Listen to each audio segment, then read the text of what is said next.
Friends, welcome to my YouTube channel Pathshala 9211। तो आज हम डिस्कस करेंगे आर्मी जीडी अग्निवीर का मॉक टेस्ट 3। तो इससे पहले भी मैं 2 मॉक टेस्ट डिस्कस कर चुका हूं। आप प्लेलिस्ट में जाकर देख सकते हैं। यदि आपका सपना भी आर्मी में अग्निवीर बनने का है और आप भी अपने सीने पर वर्दी चाहते हैं तो वीडियो को अंत तक जरूर देखिएगा। चलिए वीडियो को शुरू करते हैं। तो पहला क्वेश्चन है हमारा, नेताजी सुभाष राष्ट्रीय खेल संस्थान भारत के किस शहर में स्थित है? तो नेताजी सुभाष राष्ट्रीय खेल संस्थान भारत के किस शहर में स्थित है, जल्दी से बताइए। क्या वो पटियाला में है, बेंगलुरु में है, नई दिल्ली में है या महाराष्ट्र में है? तो इसका राइट आंसर हो जाएगा पटियाला, यानी कि ऑप्शन 1 आपका राइट आंसर हो जाएगा। और ये कब स्थापित किया गया था? तो 1987 में इसकी स्थापना की गई थी। चलिए नेक्स्ट क्वेश्चन करते हैं। हमारा सेकंड क्वेश्चन है, भारत में वीरता का सर्वोच्च पुरस्कार निम्नलिखित में से कौन सा है? तो आपको पास 4 ऑप्शन दिए गए, इनमें से आपको बताना है कि भारत का इनमें से सर्वोच्च पुरस्कार कौन सा है, वीरता पुरस्कार कौन सा है। अशोक चक्र है, परमवीर चक्र है, कीर्ति चक्र है या वीर चक्र है? जल्दी से बताइए। तो क्या परमवीर चक्र है भारत का सर्वोच्च पुरस्कार? हाँ, सेकंड ऑप्शन आपका राइट आंसर हो जाएगा। परमवीर चक्र भारत का सर्वोच्च वीरता पुरस्कार है। और सबसे पहले ये किसे दिया गया था? मेजर सोमनाथ शर्मा को। किसे दिया गया था? मेजर सोमनाथ शर्मा। ये भी काफ़ी बार पेपर में रिपीट होता है कि सबसे पहले परमवीर चक्र किसे दिया गया था? तो मेजर सोमनाथ शर्मा को। चलिए नेक्स्ट क्वेश्चन करते हैं। हमारा थर्ड क्वेश्चन है, किसने नारा दिया था तुम मुझे खून दो मैं तुम्हें आज़ादी दूंगा? तो आपके पास 4 ऑप्शन दिए गए, इनमें से कौन से ऐसे नेता थे जिन्होंने ये नारा दिया था कि तुम मुझे खून दो मैं तुम्हें आज़ादी दूंगा? नेताजी सुभाष चंद्र बोस, जिन्ना, भगत सिंह या इकबाल? तो इनमें से किसने दिया था ये नारा? तो फर्स्ट ऑप्शन आपका राइट आंसर हो जाएगा, नेताजी सुभाष चंद्र बोस ने ये नारा दिया था कि तुम मुझे खून दो मैं तुम्हें आज़ादी दूंगा। महात्मा गांधी का एक बहुत ही प्रसिद्ध नारा दिया था महात्मा गांधी ने, करो या मरो, करो या मरो। ये भी काफ़ी बार पेपर में रिपीट होता है कि महात्मा गांधी ने कौन करो या मरो का नारा किसने दिया था? ये महात्मा गांधी ने दिया था। सुभाष चंद्र बोस ने एक और नारा दिया था, दिल्ली चलो। तो ये भी काफ़ी बार पेपर में रिपीट होता रहता है कि दिल्ली चलो का नारा किसने दिया था? तो सुभाष चंद्र बोस ने। और सुभाष चंद्र बोस ने फॉरवर्ड ब्लॉक की स्थापना की थी। तो फॉरवर्ड ब्लॉक की स्थापना कब की थी उन्होंने? 1939 में। ये क्वेश्चन भी बार बार रिपीट होता है कि सुभाष चंद्र बोस ने फॉरवर्ड ब्लॉक की स्थापना कब की थी? किसकी स्थापना की थी? Forward block. और कब की गई थी? 1939 में। चलिए नेक्स्ट क्वेश्चन करते हैं। ये हमारा फोर्थ क्वेश्चन है शायद। राष्ट्रीय चीनी संस्थान किस पर स्थित है, यानी कि किस शहर में स्थित है राष्ट्रीय चीनी संस्थान? भारत का जो राष्ट्रीय चीनी संस्थान है वो किस शहर में स्थित है? जल्दी से बताइए। बारामती, कानपुर, वाराणसी, नासिक, इनमें से कौन से स्थान पर राष्ट्रीय चीनी संस्थान स्थित है? तो कानपुर आपका राइट आंसर हो जाएगा, सेकंड ऑप्शन। तो कानपुर में जो भारत का राष्ट्रीय चीनी संस्थान है वो स्थित है। चलिए नेक्स्ट क्वेश्चन करते हैं। हमारा फिफ्थ क्वेश्चन है, पानीपत का प्रथम युद्ध किन के बीच हुआ था? तो पानीपत का जो युद्ध प्रथम युद्ध है वो किन किन के बीच हुआ था? बाबर एवं इब्राहिम लोदी, बाबर एवं रंगासाना, शेरशाह सूरी एवं अकबर, हुमायूं एवं इब्राहिम लोदी। तो इनमें से किसके बीच पानीपत का प्रथम युद्ध हुआ था? तो ये था बाबर और इब्राहिम लोदी, यानी कि फर्स्ट ऑप्शन आपका राइट आंसर हो जाएगा। पानीपत के जो 3 युद्ध हुए थे वो बार बार एग्जाम में रिपीट होते रहते हैं। तो पहला पानीपत का प्रथम युद्ध कब हुआ था? 1526 में। ये डेट बार बार पूछी जाती है कि पानीपत का प्रथम युद्ध कब हुआ था। तो ये हुआ था 1526 में हुआ था। और दूसरा पानीपत का युद्ध कब हुआ था? तो ये 1556 में हुआ था। और तीसरा कब हुआ था? 1761 में। ये बार बार रिपीट होते रहते हैं, ये पहला, दूसरा और तीसरा। इनकी डेट्स काफ़ी बार एग्जाम में पूछी जाती हैं कि पानीपत का प्रथम युद्ध कब हुआ था, पानीपत का दूसरा युद्ध कब हुआ था, पानीपत का तीसरा युद्ध कब हुआ था। तो पानीपत का प्रथम का युद्ध कब हुआ था? 1526, दूसरा 1556 और तीसरा 1761। चलिए नेक्स्ट क्वेश्चन करते हैं। निम्नलिखित में से कौन सा राष्ट्रीय उद्यान उड़ीसा में स्थित है? तो आपके पास 4 ऑप्शन दिए गए, आपको बताना है इनमें से राष्ट्रीय उद्यान कौन सा जो उड़ीसा में स्थित है। तो क्या ये भीतरकनिका है? जल्दी से बताइए। तो हाँ, भीतरकनिका सेकंड ऑप्शन आपका राइट आंसर हो जाएगा। भीतरकनिका राष्ट्रीय उद्यान जो है वो उड़ीसा में स्थित है। एक और है सिमलीपल, ये भी काफ़ी इंपॉर्टेंट है। तो सिमलीपल भी कहाँ पर स्थित है? उड़ीसा में स्थित है। तो यहाँ पर और भी ऑप्शन दिए गए। औरंग राष्ट्रीय उद्यान, तो औरंग राष्ट्रीय उद्यान कहाँ पर स्थित है? ये असम में स्थित है, भारत के असम राज्य में। और इसे एक और नाम से जाना जाता है, राजीव गांधी नेशनल पार्क, राजीव गांधी या औरंग नेशनल पार्क। तो ये कहाँ पर स्थित है? असम में। और भितरकनिका उड़ीसा में। बसंदा राष्ट्रीय उद्यान, तो बसंदा राष्ट्रीय उद्यान कहाँ पर स्थित है? ये गुजरात में स्थित है। और साउथ बटन राष्ट्रीय उद्यान, तो साउथ बटन राष्ट्रीय उद्यान कहाँ पर स्थित है? ये अंडमान एवं निकोबार में स्थित है। चलिए नेक्स्ट क्वेश्चन करते हैं। रूबल निम्नलिखित में से किस देश की मुद्रा है? तो रूबल ईरान की मुद्रा है, पापुआ न्यू गिनी की है, इंग्लैंड की है, या रूस की है? तो रूबल इनमें से किसकी मुद्रा है? रूस की। फोर्थ ऑप्शन आपका राइट आंसर हो जाएगा। तो यहाँ पर बाकी देशों की भी हम जान देते हैं। तो ईरान की मुद्रा कौन सी है? जल्दी से बताइए। तो ईरान की मुद्रा कौन सी है? रियाल। पापुआ न्यू गिनी की मुद्रा कौन सी है? कीना। पापुआ न्यू गिनी की मुद्रा कौन सी है? कीना। और इंग्लैंड की कौन सी है? यूरो। यूरो। और रूस की तो रूबल बता ही दी है। चलिए नेक्स्ट क्वेश्चन करते हैं। यूएनओ का मुख्यालय कहाँ स्थित है? यूनाइटेड नेशन ऑर्गेनाइजेशन का मुख्यालय कहाँ पर स्थित है? तो ये स्थित है न्यूयॉर्क में। फोर्थ ऑप्शन आपका राइट आंसर हो जाएगा। चलिए नेक्स्ट क्वेश्चन करते हैं। लाग नेशन ने 20 फरवरी 2023 को किस राज्य के 21वें राज्यपाल के रूप में शपथ ली है? तो अभी हाल ही फिलहाल में काफ़ी राज्यपाल जो उनकी नियुक्ति की गई है। राष्ट्रपति जो है राज्यपाल की नियुक्ति करते हैं। किसी भी राज्यपाल स्टेट का राज्यपाल जो उसकी नियुक्ति किसके द्वारा की जाती है? राष्ट्रपति के द्वारा की जाती है। तो क्वाइट पॉसिबल कि आपको एग्जाम में जो किसी भी स्टेट का राज्यपाल पूछ लिया जाए, क्योंकि ये करंट अफेयर का क्वेश्चन है, तो आ सकता है एग्जाम में कि तो आपसे किसी स्टेट का नाम पूछा गया हो या किसी राज्यपाल का नाम दिया गया हो और आपसे पूछा गया हो कौन सी स्टेट के राज्यपाल हैं या वो किस स्टेट का कौन सा राज्यपाल है। तो लाग नेशन जो है वो 20 फरवरी 2023 को नागालैंड के राज्यपाल बने हैं। चलिए बाकी स्टेट दी गई हैं, इनके भी राज्यपाल देख लेते हैं। तो मध्य प्रदेश के कौन राज्यपाल बने हैं? मंगूभाई छगनभाई। मंगूभाई भाई भाई मध्य में, तो आप ऐसी तरह भी याद रख सकते हैं, मंगूभाई छगनभाई पटेल। मंगूभाई छगनभाई पटेल। तो ये कहाँ के राज्यपाल बने हैं? मध्य प्रदेश के। हरियाणा के कौन से बने हैं? बंडारू दत्तात्रेय। तो हरियाणा के गवर्नर और राज्यपाल कौन बने हैं? बंडारू दत्तात्रेय। और मिजोरम के कौन बने हैं? हरिबाबू कंबपति। तो मिजोरम के राज्यपाल कौन बने हैं? हरिबाबू। तो हरिबाबू कौन कहाँ के राज्यपाल हैं? मिजोरम के। नागालैंड के कौन है? जल्दी से बताइए। ला गणेशन। मध्य प्रदेश के मंगूभाई छगनभाई पटेल। और हरियाणा के बंडारू दत्तात्रेय। और मिजोरम के हरिबाबू कंबपति। चलिए नेक्स्ट क्वेश्चन करते हैं। महाभारत किन दो चचेरे भाइयों ने भूमि और सत्ता के विवाद का वर्णन किया गया है?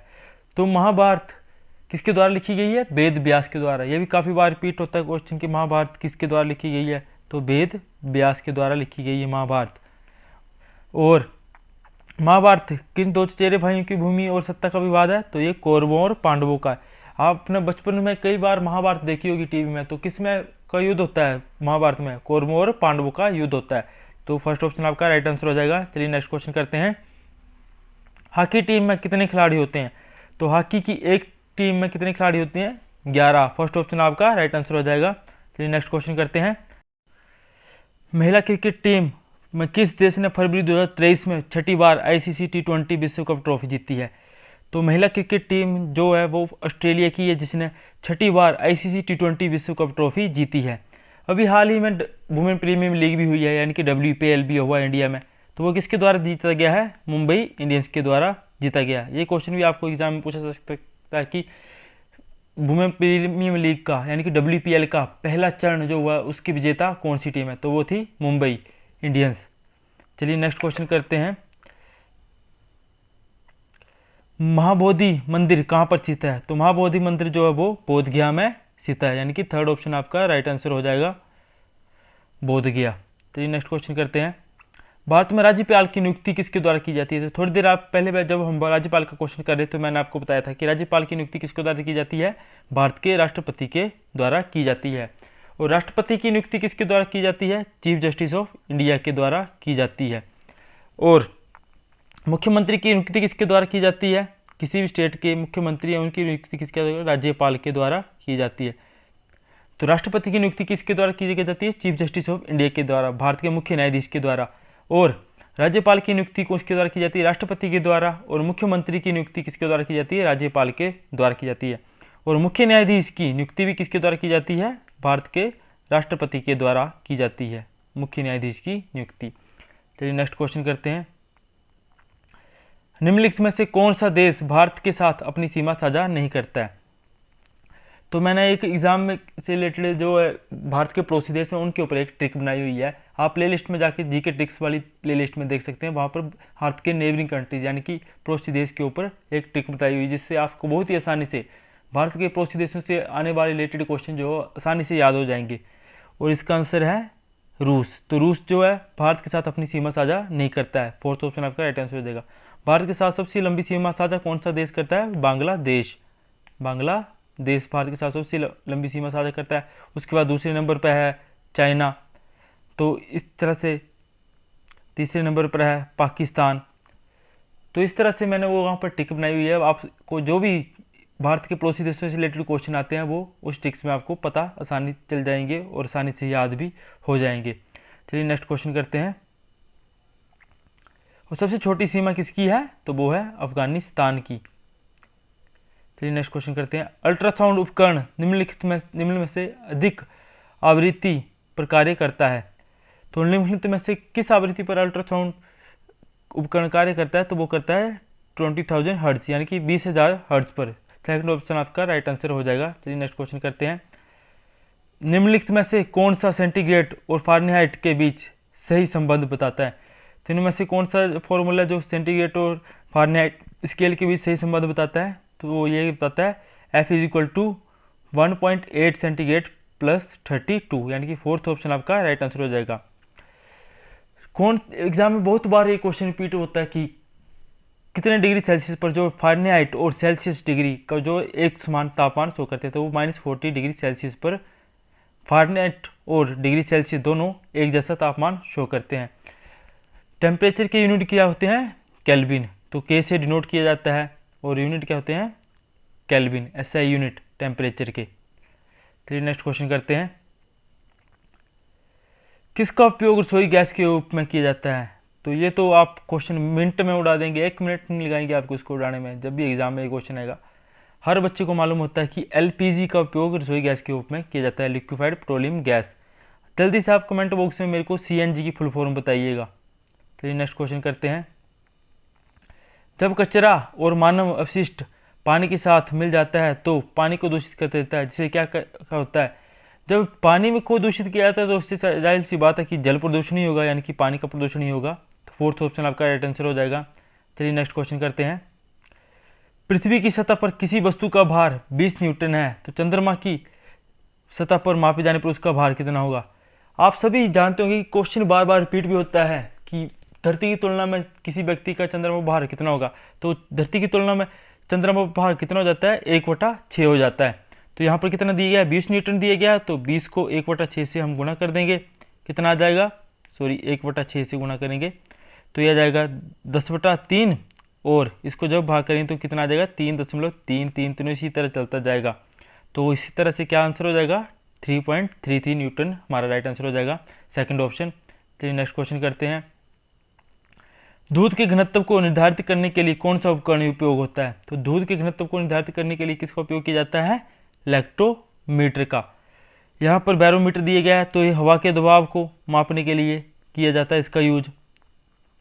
यहाँ पर हाइड्रोमीटर दिया गया है तो ह्यूमिडिटी के लिए उपयोग किया जाता है। हाइड्रोमीटर है तो ये जो पानी में के अंदर देखने के लिए, यानी कि पानी के अंदर जो भी कुछ क्लियरली देखना हो उसके लिए इसका हाइड्रोमीटर का यूज किया जाता है। और एक होता है हाईग्रोमीटर जो आर्द्रता के लिए यूज किया जाता है, वो हाईग्रो होता है। हाइड्रो और हाईग्रो में आपको कंफ्यूज नहीं होना है। थर्मोमीटर का तो आपको पता ही कि तापमान मापने के लिए किया जाता है। और इसका दूध के घनत्व का राइट आंसर क्या हो जाएगा? लैक्टोमीटर, सेकंड ऑप्शन आपका राइट आंसर हो जाएगा। चलिए नेक्स्ट क्वेश्चन करते हैं। क्षितिज ऊर्जा और गतिज ऊर्जा किसके दो प्रकार हैं? तो स्थितिज ऊर्जा और गतिज ऊर्जा किसके दो प्रकार हैं? यांत्रिक ऊर्जा के दो प्रकार है। फोर्थ ऑप्शन आपका राइट आंसर हो जाएगा। चलिए नेक्स्ट क्वेश्चन करते हैं। यकृत का कार्य करना क्या है? तो यकृत हमारे शरीर में किसका कार्य करता है? तो वो पाचन का कार्य करता है, यानी कि पाचन में भोजन को पाचन में सहायता करता है यकृत। चलिए नेक्स्ट क्वेश्चन करते हैं। निम्नलिखित में से कौन सा भौतिक परिवर्तन है? तो यहाँ पर 4 उदाहरण दिए गए हैं परिवर्तनों के, इनमें से आपको बताना है कि कौन सा भौतिक परिवर्तन है। दूध का दही में परिवर्तित होना वो किसके कारण होता है? लैक्टोबैसिलस के कारण होता है। तो ये क्या होता है? एक रासायनिक परिवर्तन होता है। मान में श्वसन क्रिया, तो हम क्या करते हैं? ऑक्सीजन लेते हैं और कार्बन डाइऑक्साइड से होते हैं, यानी कि गैसों का आदान प्रदान करते हैं। तो ये भी क्या है? एक रासायनिक क्रिया है। मानव में पाचन क्रिया भी एक क्या है? रासायनिक क्रिया है। जल का बर्फ में परिवर्तित होना, यानी कि पानी का जो बर्फ बढ़ना, तो वो क्या है? एक भौतिक परिवर्तन है। तो फोर्थ ऑप्शन आपका राइट आंसर हो जाएगा। चलिए नेक्स्ट क्वेश्चन करते हैं। दिए गए उर्वरकों में किसमें नाइट्रोजन का प्रतिशत सबसे अधिक होता है? तो जब भी भूमि में नाइट्रोजन की कमी हो जाती है तो फसल अच्छी नहीं होती है, और फसल की अच्छे करने के लिए क्या किया जाता है? मिट्टी में नाइट्रोजन मिलाई जाती है। और नाइट्रोजन के रूप में हम किसे मिलाते हैं मिट्टी में? यूरिया। यूरिया को हम क्या खेतों में अपने में छिड़काव करते हैं। तो यूरिया को क्यों मिलाया जाता है? क्योंकि यूरिया में नाइट्रोजन की प्रतिशत अधिक होती है। तो थर्ड ऑप्शन आपका राइट आंसर हो जाएगा, यूरिया। चलिए नेक्स्ट क्वेश्चन करते हैं। संयोजकता कोश में इलेक्ट्रॉनों की संख्या उसके डैश के बराबर होती है। तो संयोजकता कोश में इलेक्ट्रॉनों की संख्या उसकी समूह संख्या के बराबर होती है। थर्ड ऑप्शन आपका राइट आंसर हो जाएगा। चलिए नेक्स्ट क्वेश्चन करते हैं। हृदय में 2 निचले कोष्ठों को क्या कहा जाता है? तो हृदय में 2 निचले कोष्ठों को क्या जाता है? निलय कहा जाता है। फर्स्ट ऑप्शन आपका राइट आंसर हो जाएगा। ये क्वेश्चन आपको याद ही करने पड़ेंगे, या तो आपको पूरी तरह से पढ़ना पड़ेगा, लेकिन इतना समय होता नहीं है और समझ भी नहीं आती है बायो। तो हृदय में 2 निचले कोष्ठों को निलय कहा जाता है, या आपको रट्टा ही लगाना पड़ेगा। चलिए नेक्स्ट क्वेश्चन करते हैं। भयानक मानव रोग उपदंश सिफिलिस किसके कारण होता है? तो रोगों से संबंधित एक आधा क्वेश्चन तो एग्जाम में देखने को मिल ही जाता है। तो भयानक मानव रोग उपदंश सिफिलिस किसके कारण होता है? ये जीवाणु के कारण होता है, यानी कि बैक्टीरिया के कारण होता है। तो सेकंड ऑप्शन आपका राइट आंसर हो जाएगा। चलिए नेक्स्ट क्वेश्चन करते हैं। अक्रिय गैसें क्या होती हैं? तो अक्रिय से पता चल रहा है कि वो गैसें अक्रिय होंगी, तो वो निष्क्रिय तो नहीं होंगी, स्थिर भी नहीं होंगी, सक्रिय तो होंगी नहीं, क्योंकि पहले से बता रखा है कि अक्रिय है। तो फोर्थ ऑप्शन आपका राइट आंसर हो जाएगा, रासायनिक रूप से अक्रिय होंगी। चलिए नेक्स्ट क्वेश्चन करते हैं। विस्थापन की इकाई क्या है? तो विस्थापन की इकाई SI मात्रक क्या है? मीटर। तो फर्स्ट ऑप्शन आपका राइट आंसर हो जाएगा। चलिए ये था आज का हमारा मॉक टेस्ट। यदि आपको वीडियो अच्छा लगा तो वीडियो को लाइक और शेयर जरूर करें, चैनल को सब्सक्राइब करें, ताकि इसी तरह से आपको मैं मॉक टेस्ट लाता रहूं। और वीडियो को शेयर और चैनल को सब्सक्राइब जरूर कीजिएगा। और कोई भी आपको क्वेश्चन से रिलेटेड डाउट है तो कमेंट बॉक्स में आप पूछ सकते हैं। Thank you.